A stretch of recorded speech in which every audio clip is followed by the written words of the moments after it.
हृदय से चिपक करके श्री श्रीनाथ जी कहने लगे, मैं तो आपका बालक हूं ना। अशुभ प्रवाह होने लगा। ठाकुर जी ऐसे महान सुख देते हैं जो जिस भाव से। एक दिन मचल गए, सैया रचना करके जब शयन कराने को गए, कहा यह सैया ठीक नहीं है, दूसरी सैया ले आए। ये बिछौना ठीक नहीं है, दूसरा बिछौना ले आए। नहीं नहीं, ये रंग मुझे पसंद नहीं, और रंग का बिछौना बिछा दिया।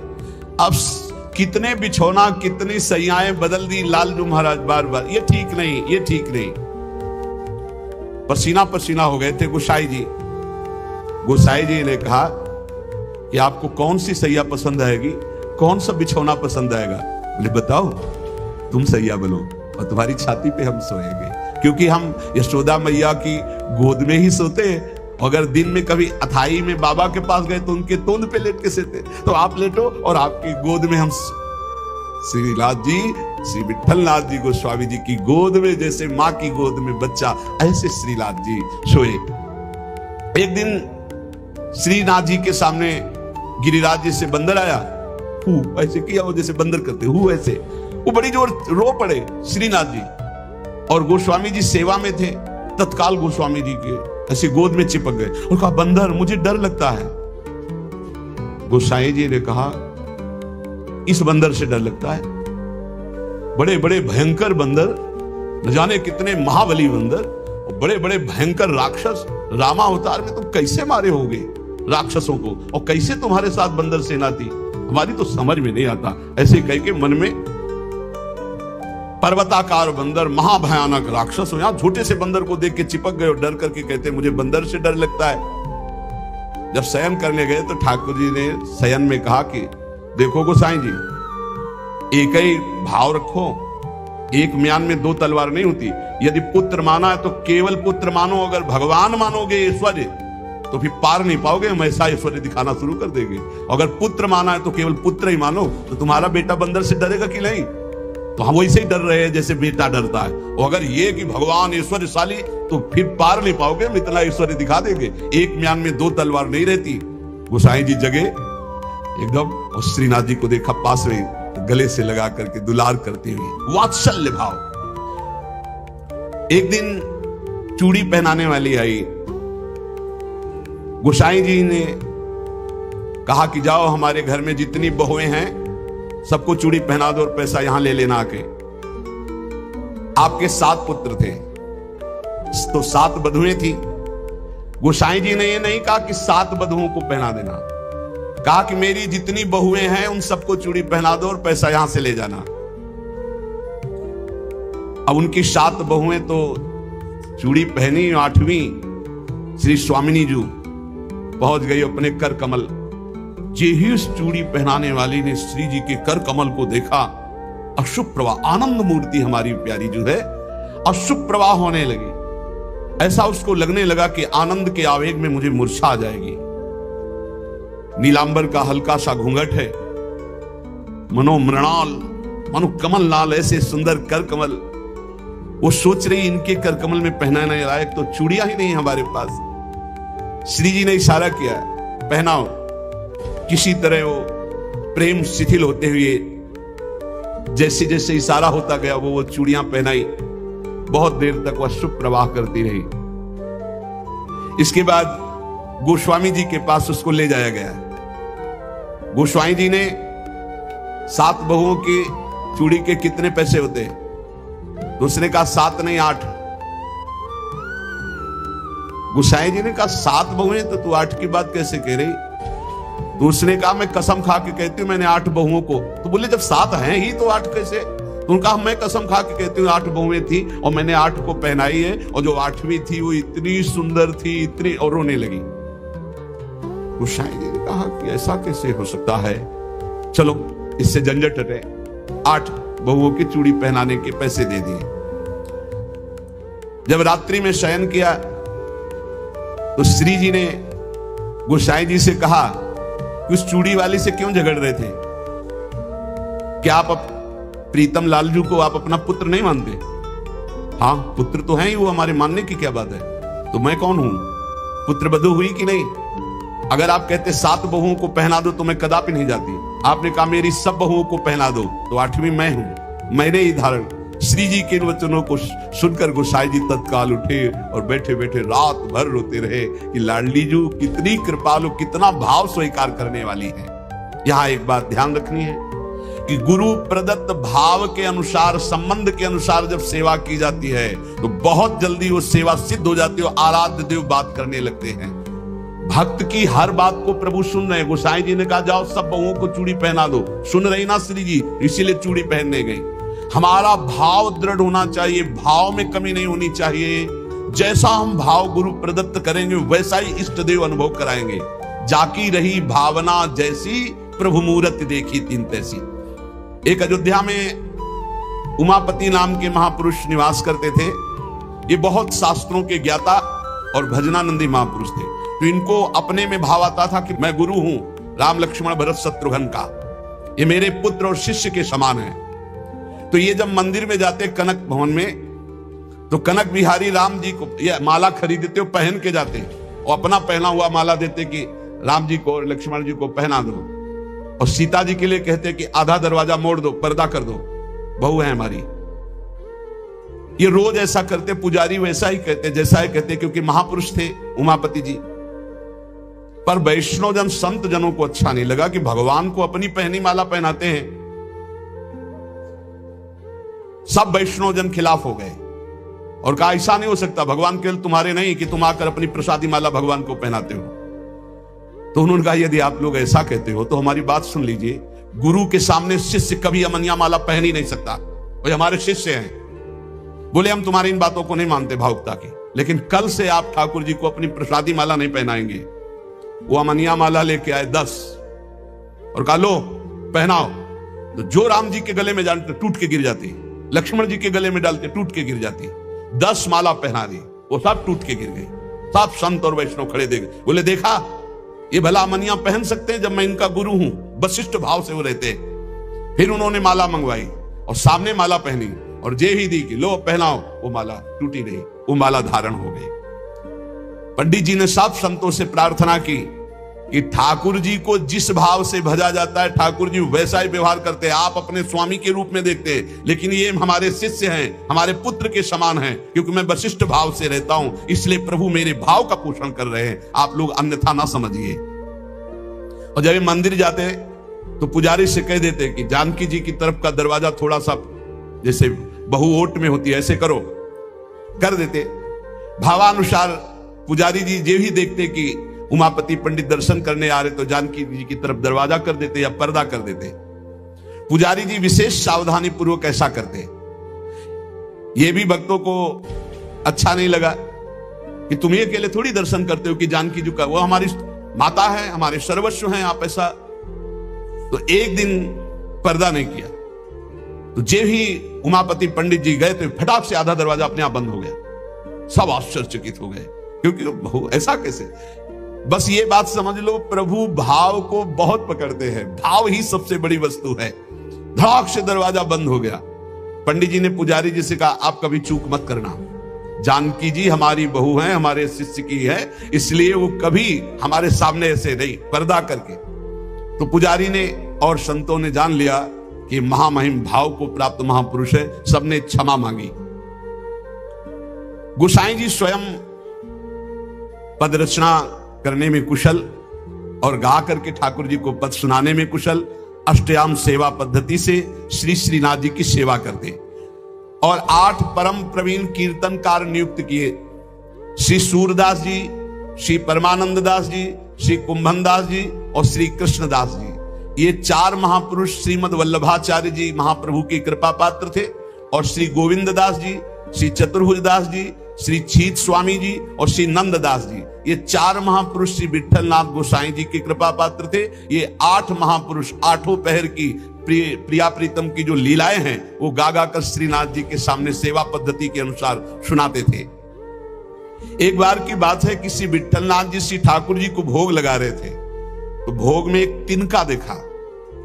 बहुत दुख हुआ कि मेरे सुकुमार लाडले ठाकुर और उनके भोग में इतनी असावधानी बनाने वाले, तिनका बहुत सावधान रहना चाहिए। ठाकुर जी का जब भोग बनाए तो बोलचाल में भी सावधानी रखे, कहीं थूक की छिट्टी ना चली जाए मुख में, ऐसा होता है। तो अगर कभी बात करनी हो तो रसोई से ऐसे करके बात करें, वैसे तो बात कम ही करे, मौन धारण करके बनाए। क्योंकि अगर हम पद जोर जोर से गाएंगे या बात करेंगे तो हमारे मुख से थूक की छिट्टी ठाकुर जी के भोग सामग्री जो बन रही है उसमें गिरना हो सकता है। कितनी सावधानी महापुरुषों के चरित्र से हमें प्राप्त होती। तिनका को देख करके बहुत दुखी हुए और कहा कि आज हम हैं, तब हमारे ठाकुर जी के भोग में तिनका निकला और कल हमारा शरीर छूट जाएगा तो तुम लोग कैसे हमारे ठाकुर जी की सेवा करोगे। तो मैं आज ही संन्यास धारण करूंगा और विचरण करूंगा, जैसा मनावे वैसा करो। आप इतना कहे तो सब लोग बहुत दुखी हो गए। सबने अनुनय विनय की कि एक बार अपराध क्षमा कर दो, ठाकुर जी के भोग में कभी त्रुटि नहीं होगी। आपने कहा हम परिहास में कभी झूठ नहीं बोलते। हमने कहा संन्यास लेंगे तो अब संन्यास लेंगे, अब हम तुम्हारे बीच में नहीं रहेंगे। श्री ठाकुर जी श्रीनाथ जी से आज्ञा लेने गए। ठाकुर जी ने बहुत उदास होकर के कहा, गोसाई जी एक गेरुआ वस्त्र हमको भी मंगवा दो। बोले आपको क्यों जय जय, आपके पास तो बहुत सुंदर सुंदर पोशाक है। बोले हम आपके बिना नहीं रह सकते, अगर आप संन्यास लेंगे तो हम भी संन्यास लेके आपके साथ ही चलेंगे। देखो कैसा प्यार करते, जैसे माधोदास बाबा जगन्नाथ जी को प्यार करते तो जगन्नाथ जी से जाके आज्ञा ली, जय जय अब ब्रज 84 को आपकी लीला भूमि में जाना चाहता हूं, आदेश दे दो। बोले बाबा आपके बिना हम रह नहीं सकते। बोले नहीं जय जय, हमारे पास इतनी भोग सामग्री नहीं कि मैं रास्ते में आपको भोग लगाऊं, आपको नहीं ले जा पाऊंगा, पर हम जाएंगे ब्रज 84 को दर्शन करने आपकी लीला भूमि के। ठाकुर जी चुप हो गए, उनके आगे बस कहां। अब वो सुबह प्रातः कालीन चले। अब सुबह सुबह ही इतनी भूख लग आई तो उन्होंने कहा आज तक कभी ऐसी भूख नहीं लगी। तो एक माई थी तो उससे कहा माई बहुत भूख लगी, कुछ मिल सकता है। तो बोले बाबा अभी बना देती हूं। तो कुछ समय में वो भोजन बना करके और पवाने, और जब पवा रही थी माधवदास बाबा को तो रोते जा रही थी। तो बाबा की दृष्टि गई। बाबा ने कहा माई रो क्यों रही हो। बोले इतना सुंदर सुकुमार लाडला बालक तुम्हारे जैसे बाबा जी के साथ कैसे आ गया, इसकी मां कैसे रहती होगी। तो उन्होंने भागवतिक दृष्टि से देखा तो थाल में बैठे जगन्नाथ जी पा रहे थे। बोले इसीलिए भूख लग रही थी, हमें पता क्या कि तुम्हें भूख लग रही, तुम क्यों साथ। बोले बाबा मैं नहीं रह पाऊंगा आपके। ये जरा प्यार देखो ठाकुर जी का। कह रहे बाबा मैं नहीं रह पाऊंगा। ऐसे ही श्रीनाथ जी गोसाई जी से कह रहे कि एक गेरुआ वस्त्र हमको भी मंगा दो, अगर आप संन्यास लोगे तो हम भी संन्यास ले लेंगे। गोसाई जी आपके बिना हम नहीं रह सकते। गोसाई जी ने गले से लगा लिया। तो कहा गले से लगा लिया तो मेरी बात मानो, अब तुम्हें संन्यास नहीं लेना। बोले जैसी आपकी आज्ञा।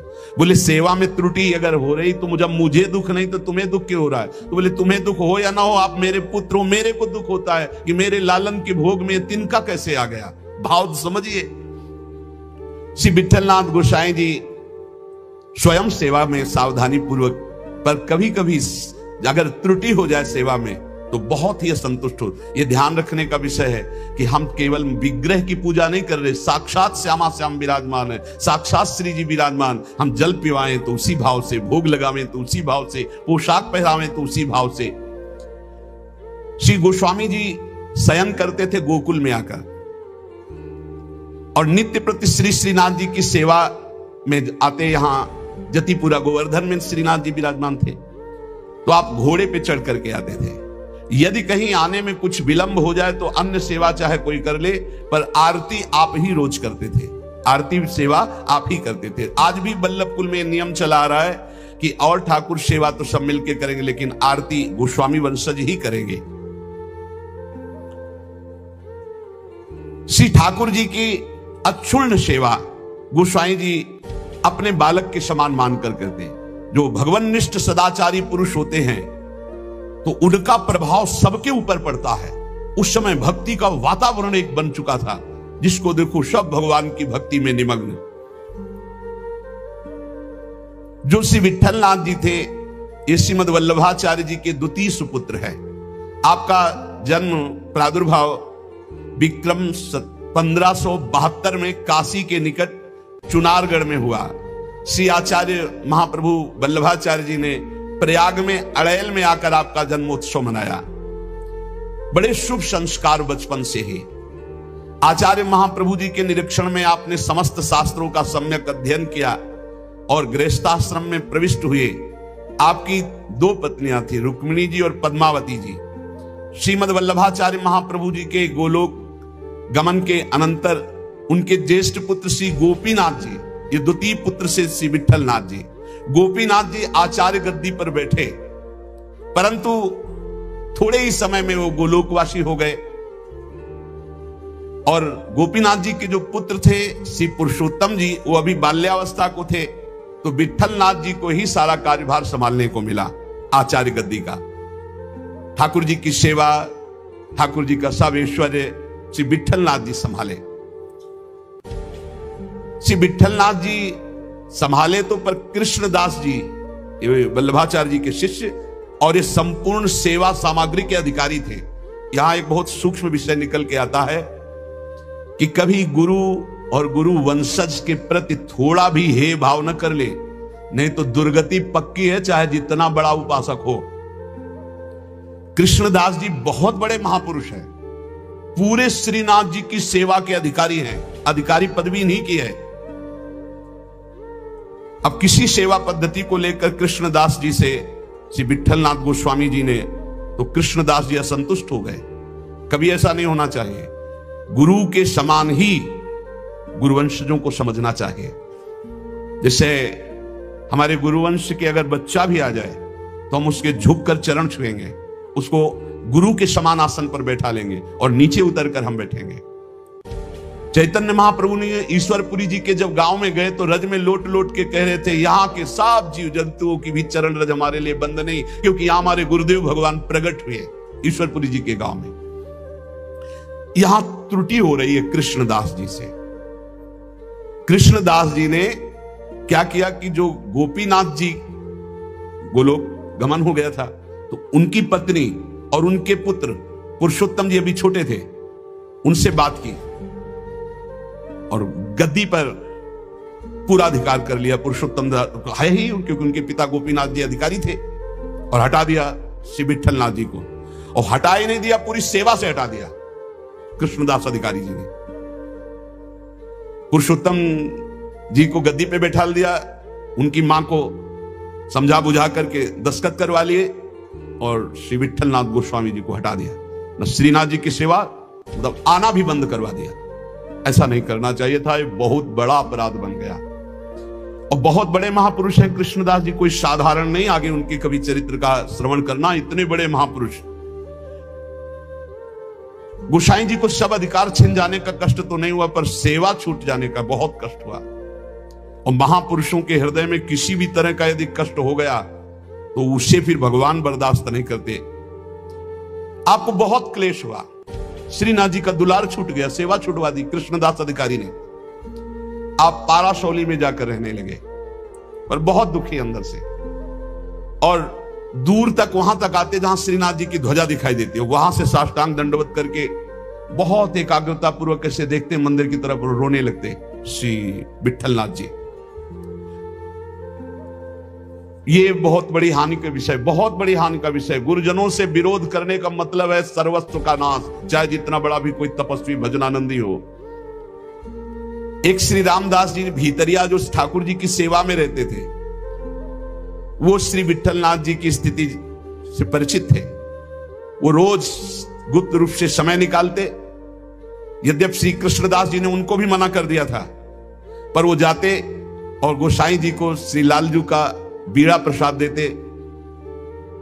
बीड़ा प्रसाद आंखों से ऐसे रख करके खूब रुदन करते श्री विठलनाथ जी। ये बहुत बड़ा अपराध है, बहुत बड़ा अपराध। गोसाई जी ठाकुर जी के लिए अपने कर कमल से एक फूलों का हार बनाते और कहते पहना देना जाके, और रोज एक श्लोक दैन्यता का लिखते और कहते ठाकुर जी को सुना देना जाके। श्री रामदास जी नित्य प्रति आकर वो फूलों का हार और ठाकुर जी को एक श्लोक सुनाते, ठाकुर जी को फूलों का हार पहनाते, और ठाकुर जी रोज एक पान की बीड़ी देते जो उनको जाके देते और उनको प्रणाम करते। एक दिन ठाकुर जी ने संदेश में कहा कि गोसाई जी से कह दो, मेघ तो समय पर बरसेगा, तुम दुखी क्यों हो रहे हो? मेघ तो समय आने पर बरसेगा, तुम दुखी क्यों हो रहे हो? विठलनाथ जी के सामने जब जाकर रामदास जी ने कहा मेघ तो समय पे बरसेगा, आप दुखी क्यों हो रहे हो? लालन ने ऐसा कहा है। तो विठलनाथ जी ने कहा कि मेघ तो समय पे बरसेगा पर चातक अपनी टेक पुकार क्यों छोड़ेगा, चातक तो रटता ही रहेगा। बहुत सुंदर बात। अगर चातक अपनी रटन छोड़ दे तो चातक कैसा, मेघ तो समय पे बरसेगा वो बरसे, लेकिन चातक अपनी रटन नहीं छोड़ सकता। मेरी रटन घटने वाली नहीं, मैं तो रो रो कर आपको पुकारता ही रहूंगा। चातक रटन घटे घट जाई, बढ़े प्रेम सब भांति भलाई। विठलनाथ जी के इस दुख को अकबर बादशाह ने सुना, उसने तत्काल आदेश किया और कृष्णदास जी को बंदी बना के जेल में डाल दिया और गोसाई जी को विरुद्ध आचरण किया, इसलिए उनको कठोर दंड कृष्णदास जी को बादशाह अकबर ने। जब गोसाई जी को पता चला तो गोसाई जी ने अन्न जल त्याग दिया और कहा जब तक सम्राट अकबर सादर कृष्णदास जी को, ये देखो महापुरुषों का हृदय, सादर कृष्णदास जी को नहीं छोड़ते तब तक मैं अन्न जल भी नहीं पाऊंगा। जब बादशाह अकबर को यह पता चला कि गोसाई जी ने अन्न जल त्याग दिया तो सादर कृष्णदास जी को पुनः छोड़ दिया।